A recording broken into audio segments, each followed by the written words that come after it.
In this video, I will talk about testing and auditing our files in Excel.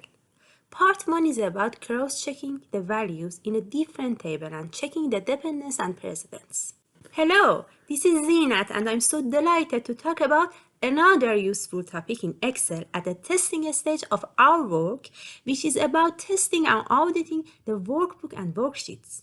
Please stay with me for the next 5 minutes and let's explore some cool features for data analysts in Excel. Please note that testing the worksheets is at stage 4 and a data analyst requires to take it into account.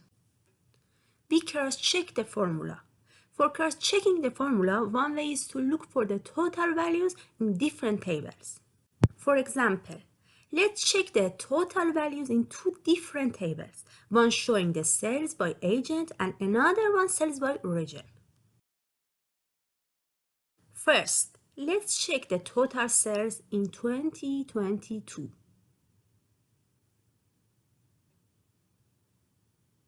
(2021), so on and so forth. It is shown that we have consistency in the data. Hence, we are sure that our workbook is accurate in this aspect. Hence, cross-checking the formula is the first step of testing. Step 2 is to check the formula and find their precedent and dependence. We may have lots of formulas in our worksheets. The formula contains input values and outputs. Inputs are called dependents and outputs are called precedents. Tracing precedents means that we would find cells that are inputs for the selected cell. Here will be X1, X2, and X3, etc. for Y1. Tracing dependence means we find those cells that the selected cell will be an input variable for those. Hence, tracing dependence for X1, for example, will be Y1 and Y2. In Excel, let's click on the total cells in the table and click on the trace precedence in Formulas menu.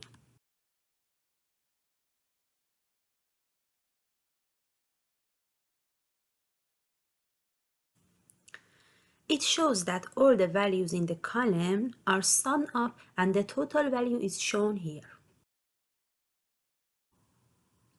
If we click trace precedence one more time, we can find that all the individual rows in the column come from the sum of all rows.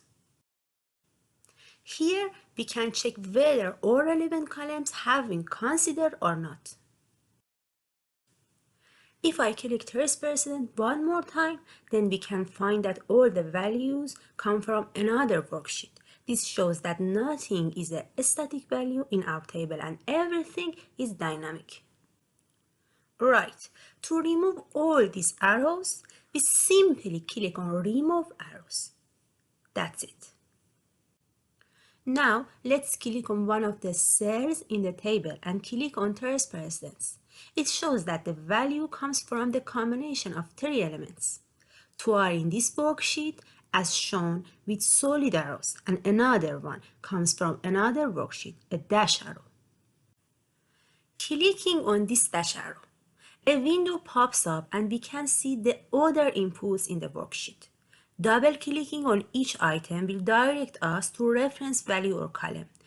Here we can check again whether the right column or value has been chosen or not for our formula.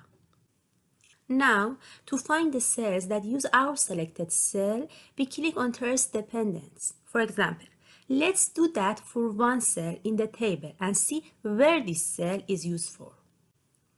It is shown that this cell is used for calculating the total value in the horizontal and vertical directions. One click more on trace dependence show the total value of the total column is calculated at the end. Hence, we can find that having the value in our initially selected cell will yield calculating the total cells. Right, that is all for part 1. For the next part, I will talk about other cool features for testing worksheets in Excel. Please stay tuned for the next part.